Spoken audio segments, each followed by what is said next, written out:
Jadi barokah dari ilmu itu bisa didapat dengan hikmah. Penunjang agar ilmu itu barokah itu hikmah. Nanti penunjang ilmu itu manfaat, ridho syekh.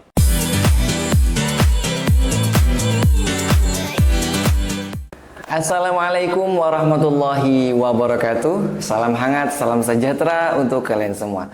Selamat datang dan selamat kembali bersama kami di acara podcast Pesantren, sharing santai berbagi pengalaman.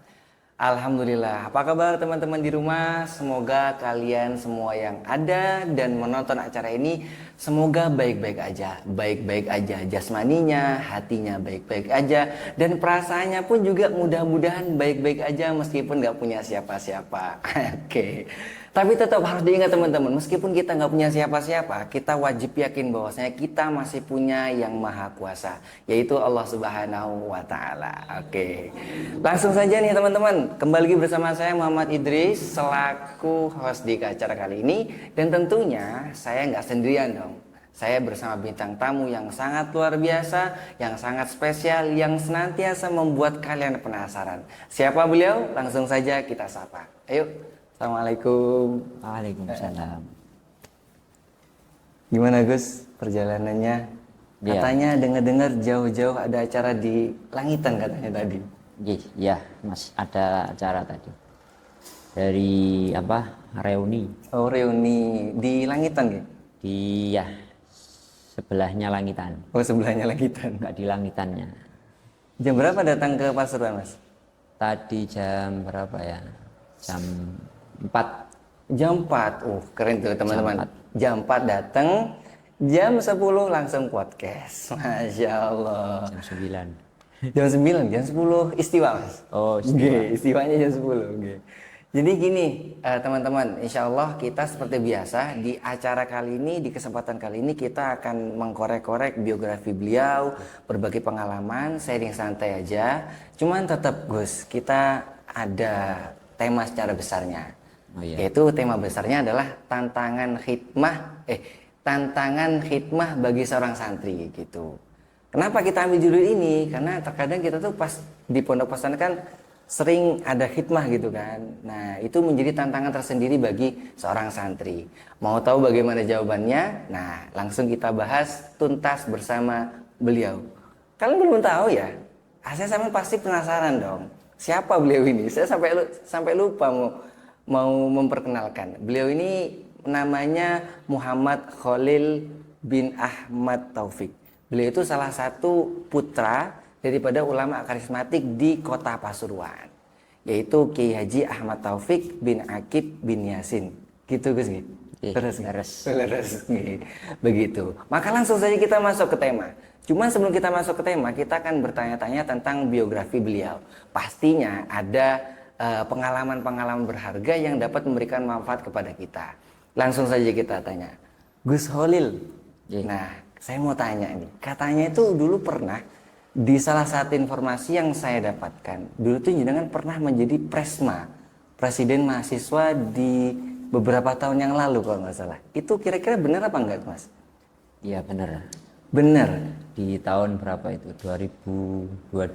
2022. Nah, pertanyaan yang saya tanyakan lagi adalah, itu gimana? Kan presma, presiden mahasiswa, adalah salah satu posisi yang betul-betul diminati oleh semua mahasiswa gitu.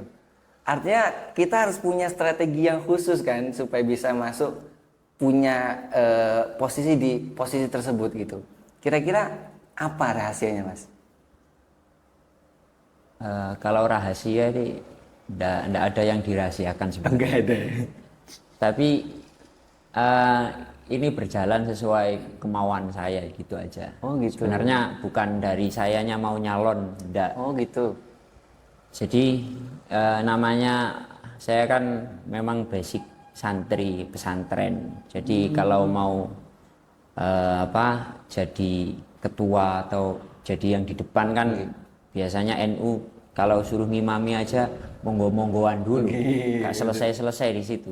Tapi kalau di dunia luar itu ya berebut kekuasaan itu hal yang lumrah. Dan saya dulu memang dari semester 1 itu melihat ada siapa sih Presma, oh siapa sih Presma itu. Oh. Akhirnya punya kerentek gimana caranya, ya apa ya, di tahun semester kelima saya jadi presiden mahasiswa. Terus mulai dari semester 1 itu ya lingkungan saya dikelilingi oleh orang-orang besarnya di sana. Oh gitu. Jadi ya gitulah asal muasalnya. Kenapa saya jadi Presma? Akhirnya saya sebelum Presma itu saya dari bangun organisasi namanya Mapala. Oh, berarti berawal dari Mapala dulu nggih? Ya, berangkat organisasi dikenal saya dari Mapala, terus banyak orang kenal saya di kampus itu, baru dinaikkan, diajukan untuk jadi Presma gitu. Oh gitu. Jadi berawal dari Mapala itu tadi Mas nggih? Ya, Oh gitu. mendirikan organisasi Mapala karena memang di situ kampusnya masih baru. Oh. Kampus masih baru, organisasi itu masih belum ada gitu. Jadi saya ada untuk orang-orang yang belum ada gitu. Oke. Ada untuk orang-orang yang belum ada nggih? Iya, menghidupkan apa-apa yang belum ada di sini. Oh, seharusnya kampus itu kan ada organisasinya, UKM namanya, organisasi kemahasiswaan. Jadi ada UKM, UKM itu ada banyak. Salah satu saya kok pengen ya punya sebelum kuliah itu pernah ndaki gitu. Kok ada organisasi yang menaungi orang-orang ndaki ini, Nggih. yaitu Mapala. Akhirnya saya gabung Mapala, saya bentuk Mapala. Asalnya ya sekumpulan orang ya sama seperti komunitas saja. Iya gitu. Terus kemudian saya masuk, akhirnya ya saya benahi dari situ, membenahi bersama-sama. Ya banyak sih, bukan saya seorang, cuman ketuanya saya semester 1 itu langsung jadi ketua Mapala gitu. Akhirnya bentuk nama, dalam organisasi itu kan ada ADART, SOP atau yang lain. Jadi jenjang di organisasi itu saya dalami. Ya apa sih Mapala itu? Jadi saya sampai 2 tahun itu mengkaji terkait Mapala. 2 tahun nih Mas? Akhirnya bisa sampai hari ini organisasi masih ada. Alhamdulillah. Cuman beda ketua Mas. Beda. Oh beda ketua. Sudah bukan saya, cuma saya pendirinya. Pendirinya. Ya, muassis. Muassis. Kalau di pondok pesantren namanya muassis. Muassis gitu. Ya. Nah teman-teman keren gak tuh? Seharusnya sih santri gitu ya harusnya. Bisa bersaing dengan para mahasiswa yang notabene itu formal begitu. Kan beliau tadi sempat bilang bahwasanya jenengan itu kan basicnya pesantren gitu. Ya. Nah, berarti kalau basicnya pesantren dulu pernah mondok berarti? Loh iya. Oh mondok di mana tuh Mas? Kalau enggak mondok saya diantemi saya. Ya. Mondok dulu di Langitan. Mondok di Langitan gitu. Di tahun 2009. 2009. Nah, kira-kira ketika mondok itu apa memang sama ketika di luar pondok? Maksudnya pernah ikut organisasi, memang pernah jadi ketua ini atau ketua itu, mungkin pernah seperti itu? Sebelum mondok? Nggih, pas mondoknya. Pas mondoknya, alhamdulillah banyak ikut organisasi. Di pondok itu apapun organisasi yang bisa saya masuki, yes, saya masuki. Oh gitu. Apapun potensi saya di situ, oh ada potensi ya saya masuki. Kalau enggak ada potensi, saya enggak bisa silat gitu. Terus saya masuk organisasi yang silat-silat. Ya, akhirnya ya nanti enggak profesional gitu. Iya betul. Oh jadi memang kalau misalkan di dalam pondok pesantren itu banyak organisasi ya. Di salah satunya mungkin kalau kita kenal dengan istilah yang sering kita kenal tuh hikmah gitu nggih. Kita masuk organisasi itu kalau di kalangan pesantren sering dinamakan hikmah begitu. Hikmah. Nah, mungkin pernah nggak jenengan itu pernah jadi, kalau saya pernah dengar di salah satu teman-teman itu pernah jadi ketua Kalau di Salafi itu namanya ketua kamar. Ketua Gus. kamar ya. Cuman di sana tuh katanya beda namanya. Apa Ya, itu? ya ada ketua kamar ada. Kalau ketua kamar di sana itu namanya yes anggap aja RT RW gitu. Oh gitu. Kalau di atasnya ada ketua pondok, ada ketua pusat, ada amnil apa, ada rois am. Nggih. Kalau rois am itu ketua pusat. Ketua pusat. Kalau saya hanya di rois khos, Oh, Rais Khos itu satu melingkup pondok, satu pondok. meliputi satu asrama. Satu Oh. asrama itu ya satu asrama ya biasanya 2 bangunan atau 1 bangunan tapi menjulang tinggi itu. Oh, nggih, betul. Jadi kan kalau di langitan itu banyak asrama-asrama. Jadi setiap kompleks, setiap asrama, setiap ribat itu ada ketuanya. Jadi saya pernah jadi rois khos itu. Oh gitu. Oh jadi memang serasi teman-teman ya. Jadi kalau misalkan di pondok itu pernah jadi ketua, jadi pengalaman-pengalaman yang ada di pondok pun bisa diterapkan ketika di luar pondok gitu, Gus nggih. Ya lah. Begitu nggih. Nah, jadi wajar saja sih sebenarnya pengalaman untuk bisa bersaing dengan para mahasiswa-mahasiswa yang pada akhirnya bisa menjadi presma waktu itu. Betul nggak Gus? Ya. Nah, mungkin kita bisa masuk langsung ke tema aja, Mas. Ya, Nah, silakan. kita langsung masuk ke tema. Nah, terkait dengan hikmah, kalau kami pribadi ini Gus G, itu terkadang kita bingung gitu. Ketika masuk pondok pesantren, itu kan berawal dari kelas idat, kemudian sanawiyah, baru aliyah. Nah, terkadang kita tuh pas di dalam pondok, udah masuk masa-masa harus kita hikmah. Nah, kita bingung. Kita mau masuk organisasi yang mana gitu. Misalkan saya ini cocoknya di mana ya, di Ubudiyah mungkin, atau mungkin di taklim, atau mungkin di keamanan, ini cocoknya yang mana, kita harus mulai dari mana, kita bingung gitu Gus. Oh, kalau bingung gitu ya. Nggih. Mungkin yang pertama ceklan cagak dulu. Ceklan jaga. Cegah bingung ya. Mungkin dimulai itu dari yang bawah. Kalau dari saya dulu itu sempat diajari buya saya yaitu abah, bapak wis bapak kalau orang Jawa nyebutnya, tapi kalau saya nyebutnya buya itu kalau ngancing, ini masalah ngancing baju aja ada filosofinya. Oh gitu. Jadi ngancing baju itu mulai dari bawah sampai ke atas gitu. Apa filosofinya ya, kita mulai dari paling bawah apa yang bisa kita tonjolkan, apa yang bisa kita tunjukkan itu. Kalau kita bingung ya jangan eksekusi dulu, kita mikir dulu. Jadi kita pikir-pikir dulu apa potensi sebenarnya kita itu ada di mana. Gitu. Jadi potensi paling dasar dulu. Mungkin bisanya saya ini ngekhot me alif tok. Oh, koyane saya punya ada potensi untuk gabung orang-orang yang pandai khot. Ya wis, itu coba dulu. Oh, kalau yang lain nanti bisa.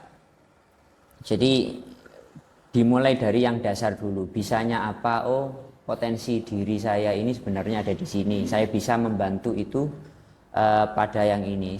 Seumpama sampean sudah bisa mutu. Oh, saya sudah mutu. Oh, berarti masuk media aja. Oh, tapi nggak bisa diterima di media, sudah banyak ada apa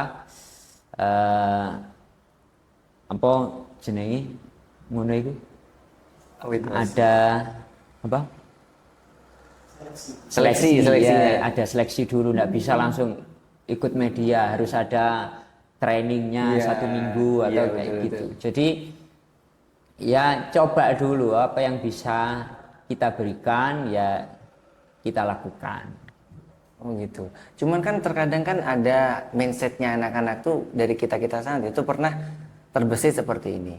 Misalkan kita mau masuk, kita itu kadang mau masuk ke organisasi yang kita suka, tapi kita nggak punya kemampuan itu, Gus. Lah, di organisasi kan kita akan belajar. Oh gitu nggih. Sama orang media di sini ya. Media pertama gak bisa, tapi lama-lama bisa seiring berjalannya waktu nanti bisa sendiri. Tapi kalau intinya ada di dalam kemauan itu. Kalau sudah mau ya belajar bisa. Kalau enggak mau, sudah enggak punya potensi di situ, enggak mau, terus nyemplung, ya akan ngeruwiti tok. Iya, betul. Nah, itu mungkin misalkan di dalam pesantren, oke. Memang kalau di dalam pesantren kan apa namanya? Di dalam pesantren kan sudah memang ada wadahnya. Oh, media sudah ada wadah, tempatnya sudah ada, ubudiyah sudah ada tempatnya, dan keamanan dan lain sebagainya, organisasi yang ada di pondok pesantren itu memang sudah ada wadahnya. Iya. Nah, pertanyaan selanjutnya, bagaimana cara kita memulai hikmah ketika sudah keluar dari pondok pesantren?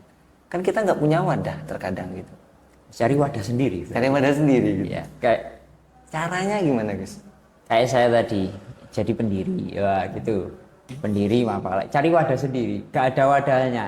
Kita ambil dari pesantren wadahnya, wis. Itu kita ambil sampelnya aja. Dari pesantren kita adopsi kepada masyarakat.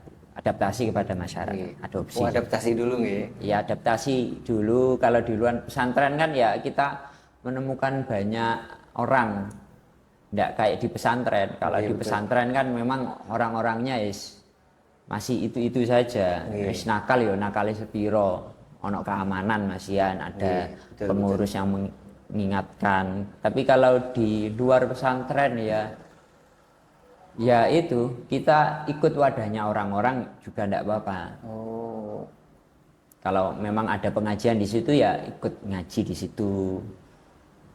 Ikut jamaah di situ, moro-moro iki sawangannya arek iki koyo alim, coba ngomong ngimami lah itu. Masuknya secara perlahan gitu. Kalau memang tidak ada wadahnya ya nampung dulu. Kita kan harus menghormati apa yang ada di sana. Kata apa hadis aukamakol itu. Wa ardihim makunta fi ardihim wadarihim makunta fi darihim wa ardihim makunta fi ardihim. Wadarihim itu ya harus adaptasi dengan masyarakat, makunta fi darihim. Ketika kamu memang ada di desa tersebut, ada di lokasi tersebut, kamu ya harus bisa adaptasi. Dar itu kan muter-muter ya. Adaptasi. Wa ardihim makunta fi ardihim, kita cari ridhonya. Cari ridhonya dalam artian simpati gitu ya simpati. Cari simpatinya, cari hatinya, mulai berdakwah lewat hati. Gitu. Oh, jadi kalau boleh saya simpulkan berarti pertama kali memang ketika keluar dari pesantren ya kita memang pertama harus adaptasi dulu, Mas. Gitu, adaptasi. Setelah adaptasi baru kalau sudah dapat adaptasinya baru kita nampung dulu kalau nggak punya wadah. Ya, nampung dulu. Ngiyup gitu. Dulu lah. Ngiyup dulu. Kalau nggak punya payung ya ngiyup dulu. Kalau sudah punya payung akhirnya sampean bisa berjalan. Bisa mayungi orang-orang. Payungnya yang besar. Payung yang besar. Payungnya kecil dulu berarti, Mas. Ya iya. Kecil dulu. Besar nggak mungkin. Jadi mungkin gitu teman-teman. Jadi memang kita tuh kadang bingung dari teman-teman saya kan ada yang sudah lulus tuh kulis. Oh iya. Jadi kadang mereka tuh sempat curhat kadang. Ya apa ya aku kok bingung cara mulainya seperti apa gitu memang. Oh jadi memang langkah-langkahnya memang harus seperti itu memang. Iya. Berarti adaptasinya itu berarti lama banget Mas gitu. Ya tergantung orangnya. Kalau introvert ya rada sulit. Agak sulit nih memang. Agak sulit. Tapi kalau orang sosialis atau ekstrovert itu mungkin gampang untuk membaur. Tapi ya introvert tidak sulit untuk membaur juga sih, cuma suka kesendirian. Gitu. Jadi orang-orang sulit mengenal gitu ya. Iya, tapi nggak bisa disalahkan kan itu watak seorang. Betul. Nah, mungkin ini pertanyaan yang mungkin agak sedikit sulit, Gus. Sulit, menurut saya tapi. Mungkin seberapa pentingkah khidmah bagi seorang santri? Begitu. Kenapa menjadi penting? Yang pertama, kata Sayyidina Umar itu Sayyidul Qaumi Khadimuhum. Ya. Gusti atau rajanya kaum itu ya pelayan bagi mereka. Iya betul. Ya, itu motivasi awal. Terus ada dari Sayyid Muhammad Alawi Al-Maliki, Mekah nggih. nggih, Makatul Mukarramah itu sabatul ilmi itu bil mudzakarah Oh, nggih. wa barokatuhu bil khidmah wa naf'uhu birridho syekh. Iya betul. Jadi ilmu itu bisa selalu ada di dalam hati kita selama kita mudzakarah, berpikir, belajar terus, tafakur. Terus kemanfaatannya itu dengan ridho guru. Barokahnya didapat dari mana? Dari hikmah. Wa barakatuhu bil hikmah. Oke. Nah itu. Jadi barokah dari ilmu itu bisa didapat dengan hikmah. Dengan Penunjang agar ilmu itu barokah itu hikmah. Nanti penunjang ilmu itu manfaat ridho syekh. Ridho syekh begitu. Jadi ridho guru itu bisa dicapai oleh hikmah. Kembali lagi, jadi titiknya ada di hikmah. Oh, gitu. Titiknya di hikmah. Wa barakatuhu bil hikmah. Kalau dapat barokahnya ilmu ya hikmah. Kalau kita hanya sekedar cari ilmu tapi tidak hikmah, ilmunya tidak barokah. Kalau barokah itu kan ziyadatul khair, Iya betul. tambah kebagusan, berarti ilmunya tambah banyak. Mungkin dia di sini tidak paham, tapi gara-gara dia hikmah akhirnya menemukan apa ya, pengalaman hidup. Nah, tahu apa hikmah itu bisa diartikan pengalaman hidup. Hikmah itu Gus. Iya. Oh gitu. Mungkin dari pernyataan jenengan yang mengutip dari Sayyid Muhammad Alawi nggih Al-Maliki, maka saya teringat dengan pertanyaan yang pertama lagi begitu. Mungkin bisa dispesifikkan. Artinya kan kita kadang sering bingung. Yang namanya hikmah itu apakah harus masuk organisasi? Tapi kan kadang kan memang dari teman-teman kita ada yang hikmahnya itu seperti ke abdi dalam kan seperti itu. Apa hikmah itu hanya ke abdi dalam saja atau mungkin bukan ya yang masuk organisasi itu yang hikmah apa seperti apa Gus? Hikmah itu pelayan. Nggih. Pelayan itu tidak harus jadi khodam dalam. Oh gitu. Oke, ada apa ya? Jadi apapun yang bisa kita lakukan untuk kiai itu namanya hikmah. Oh gitu. Kita kan ada namanya pengurus. Namanya kiai kan nggak iso langsung ngurusi santri ini 800 ya sama 1000. Siapa perwakilan kiai di dalam pondok untuk menasihati pengurus atau untuk ngobrai arek-arek itu siapa? Ya mereka yang jadi pengurus. Mungkin kalau yang hikmah yang abdi dalam ya langsung ke kiainya, langsung ke gusnya, ke ustadznya. Tapi kalau pengurus intinya hikmah itu pelayan, penjembatan kiai. Oh gitu. Kalau kiai dirasa kita bisa membantu kiai ya kita bantu kiai. Oh begitu. Nah itu karena memang kalau santri yang baik kan apa yang bisa kita berikan untuk kiai. Betul betul. Begitu juga kiai yang baik itu punya pemikiran apa yang bisa saya berikan untuk santri. Oh gitu. gitu. Maka dari itu hikmah itu ladang. Wis ini ladang kalian untuk beramal, berproses, betul. berproses. Ya apa carane hikmah? Ini hikmah nang santri biasa pada. Nanti di masyarakat kita akan hikmah kepada halayak umum. Kita hikmah kepada yang lebih luas, masyarakat luas. Jadi itu penunjang. Jadi kenapa yai kok ada hikmah itu? Ya karena memberi ruangan kepada santri-santrinya. Ya apa caranya kamu ngurusi umat secara secara kecil dulu, lingkup kecil dulu, nanti membesar. Yaitu mulai dari bawah. Artinya memang secara tersirat itu berarti seorang kiai itu betul-betul memberikan ladang yang secara tersiratnya adalah bagaimana kiai itu betul-betul mendidik santri untuk siap terjun di masyarakat, begitu Mas Ki. Ya betul, Ya, betul, pintar betul. sekali. Pintar sekali. Jadi memang seperti itu ya, hebatnya kiai itu di situ teman-teman. Jadi beliau itu memberikan ladang kepada kita itu dengan hikmah tadi.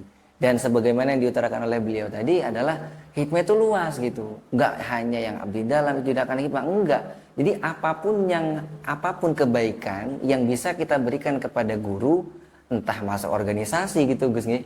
Apapun itu ya itu namanya hikmah nggih. Ya, atau secara ini saja garis apa?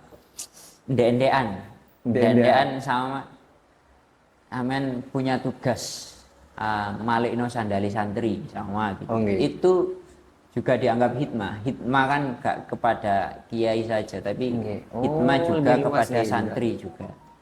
Kita membantu santri, ya wis sama balik malikno sandali santri ya itu. Gak usah ya itu aja sing diwalikno. Tapi santri pisan walikno pisan kok cek apik totoane sandal bisa ngomong gitu. Itu hal-hal kecil itu bisa dinamakan hikmah. Tidak harus besar, kamu harus ke dalam terus masak yang sembarang kali, kamu berkeringat, kamu kesel, capek, turu, akhirnya sembarang kali keteteran, itu bukan. Hal-hal kecil itu bisa dinamakan hikmah. Hikmah itu tidak melulu besar, tapi hal kecil yang bisa punya makna besar. Oh gitu. Berarti apapun hal-hal kecil biasa yang betul-betul memang bisa mendidik karakter santri itu dinamakan hikmah juga Gus. Iya. Karena memang kalau yang kami rasakan dan pernah juga jagong sampai teman-teman juga kan sempat guyonan Gus. Ayo isono banyu gitu Gus. Ayo isi air gitu. Akhirnya yang isi itu yang nyuruh isi itu berdalil seperti ini, ayo hikmah konco gitu. Seperti itu gimana gitu Gus? Iya ada benarnya. Ada benarnya. Tapi ada kalanya itu apa ya? Lukudu. Ngongkon gitu guys. Aslinya ya kalau hikmah kan harus didasari ikhlas kan gitu ya. Betul. Dasar kemauan sendiri gak dikongkon.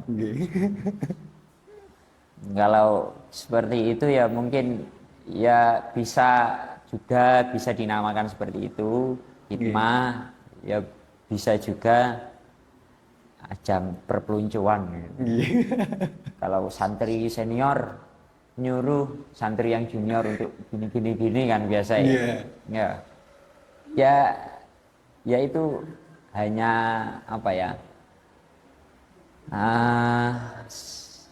bukan namanya hikmah. Bukan termasuk itu teman-teman. Gak masuk hikmah. Tapi juga bisa dinamakan. Tergantung niat wis. Tergantung niat. Kalau seperti tadi mungkin gak masuk kategori hikmah Gus nggih. Iya. Gak masuk karena itu namanya plukutu namanya.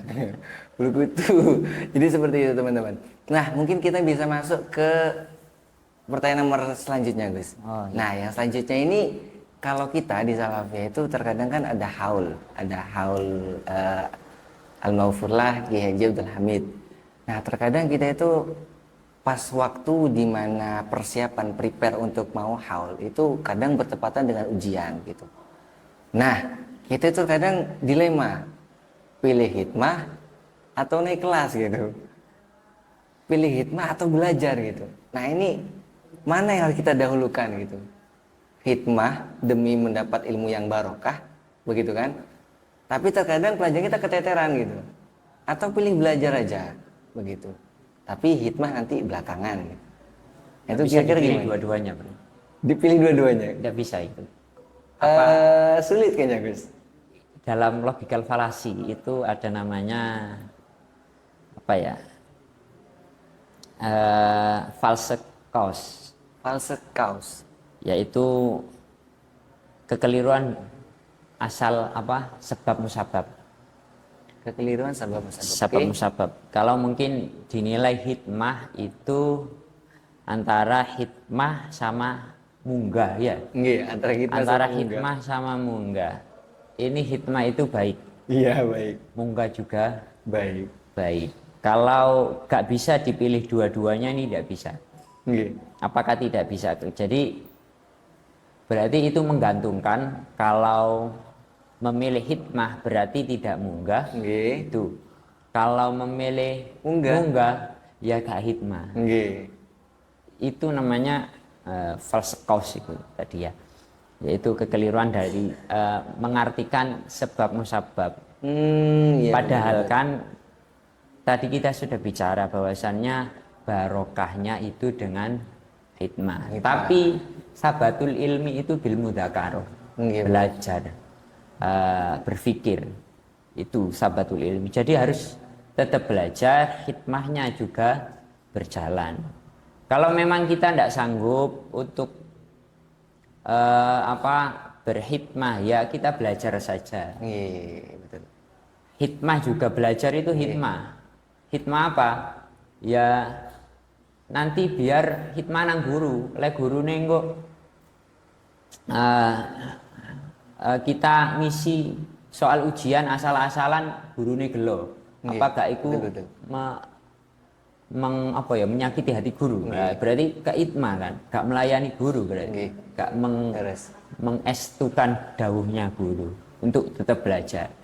Jadi kuncinya itu sabatul ilmi bil mudzakarah. Jadi 3 itu. Yang pertama ilmu, tetapnya ilmu itu dengan Bil mudzakarah. belajar. Yang kedua hikmah itu dengan untuk mencapai barokahnya. Kemudian endingnya namanya manfaat biridosya. Itu harus sesuai. Jadi jangan dianggap kalau nanti hikmah itu mengacaukan belajar kita. Enggak. Padahal kiai itu tujuannya kiai kan santri-santrinya pinter. Kok ono arek gak pinter, padahal munggah sendiri itu barokah. Nggih, betul. Barokah apa? Syafaat. Nah, Baru juga syafaat. jadi kadang orang-orang nilainya jelek, tapi tetap diunggah, dinaikkan. Gara-gara apa? Syafaat itu berarti kan barokah. Nggih. Meskipun nilainya jelek, tapi dia masuk terus. Nggih, betul. Kalau hikmah tadi tidak bisa kita sangkut pautkan. Mosok gara-gara hikmah awak dhewe keteteran belajarnya. Tidak mungkin karena memang kiai itu pingin santrinya pinter, pingin santri ini nurut, pingin santri ini bisa bermanfaat bagi masyarakat. Beda lagi konteksnya kalau memang orang ini pingin fokus hikmah kok masalah munggah gak munggah apa jari wis isok ngulang sama dia seperti itu ya itu haknya dia. Iya, betul. Hak privasinya dia. Jadi jangan disamakan, jangan ditabrakkan Mas ya. Jangan ditabrakkan. Namanya apa tadi? False cause. False cause. Jadi kesalahan dalam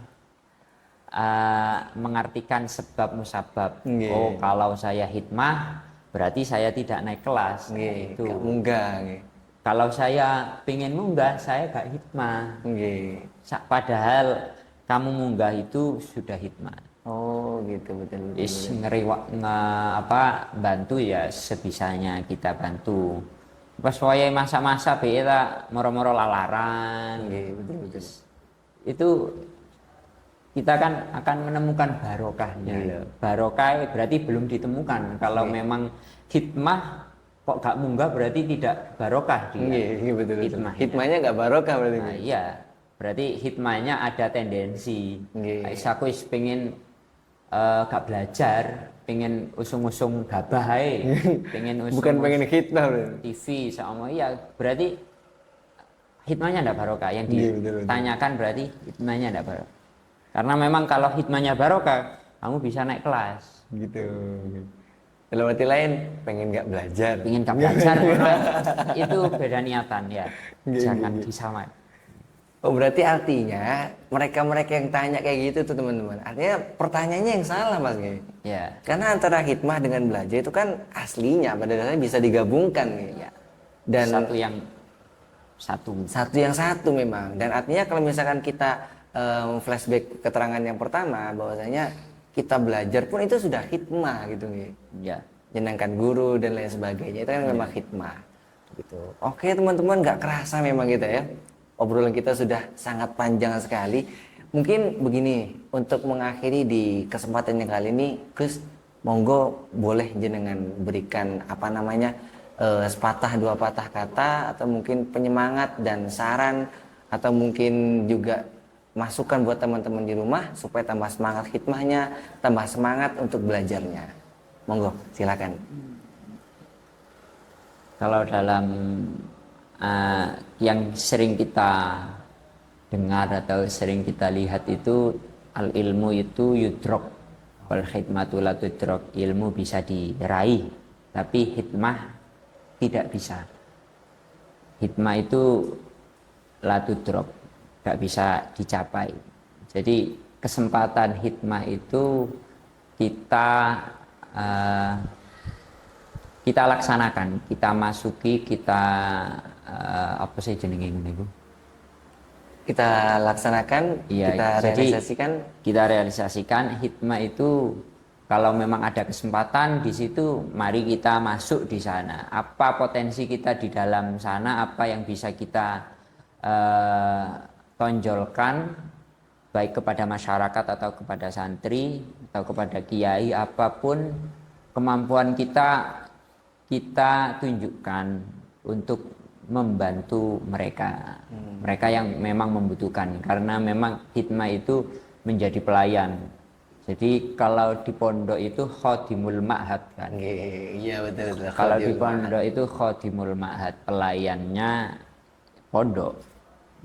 Jadi dimanapun tepatnya kita bisa berhikmah. Kalau memang hikmahnya itu banyak, tidak melulu harus punya pondok pesantren baru bisa hikmah. Iya betul. Tidak belum melulu tidak punya siapa-siapa terus tidak bisa hikmah. Kita bisa hikmah. Hikmah itu banyak. Hikmah itu maknanya luas. Menjadi pelayan apapun untuk menggapai ridho Allah itu hikmah itu ya. Hikmah untuk diri sendiri, gimana supaya kita bisa kita bisa maju, kita bisa bermanfaat, karena memang anfa'uhum linnas itu ya. Berarti anfa'uhum linnas itu hikmah linnas. Itu. Semoga nanti teman-teman yang ada di rumah maupun yang ada di sini bisa berhikmah sesuai di bidangnya masing-masing. Jadi berhikmah yang profesional, jangan yang amburadul tidak bisa apa-apa tapi pengen di situ tapi tidak punya niatan. Kalau tidak berhikmah berarti apa berarti? Kalau nggak hikmah nisrun, nggak anfa berarti ya. Afsad berarti, bukan aslah tapi afsad, merusak tatanan yang ada. Yes, kita jangan walatufsidu fil ard, jangan merusak apa yang sudah baik yang ada di bumi. Meskipun kita memang latufsidu fil ardi ba'da islahiha, koyo manusia itu dicap sebagai perusak. Tapi jangan dijadikan itu sebagai pedoman hidup kita, sebagai perusak. Pokoknya aku di sini rusak, enggak. Dimanapun tempatnya kamu bisa bermanfaat ya silakan. Jadi potensi yang ada silakan dikembangkan. Iya, masya Allah, alhamdulillah teman-teman. Di sini banyak sekali pengalaman beserta ungkapan-ungkapan, uraian-uraian kata mutiara yang masya Allah sangat luar biasa begitu. Terlebih beliau ini kalau saya lihat nih teman-teman ya, ketika beliau datang itu pesonanya masya Allah gitu. Tapi ingat loh teman-teman ya, beliau ini sudah ada yang punya gitu, sudah nikah beliau. Jangan dikira belum nikah, keliru, ngawur sampean, jangan gitu. Nah mungkin di sini alhamdulillah kita akhiri dulu. Teman-teman di rumah, kita ingat betul apa yang disampaikan sama beliau. Mudah-mudahan apa yang disampaikan juga bisa kita realisasikan di dalam kehidupan kita sehari-hari.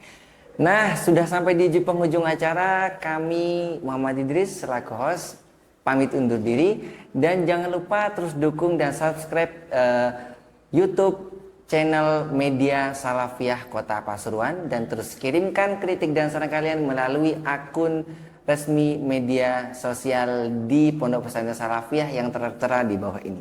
Oke, cukup sekian. Wabillahi taufiq wal hidayah, waridha wal inayah. Wassalamualaikum warahmatullahi wabarakatuh.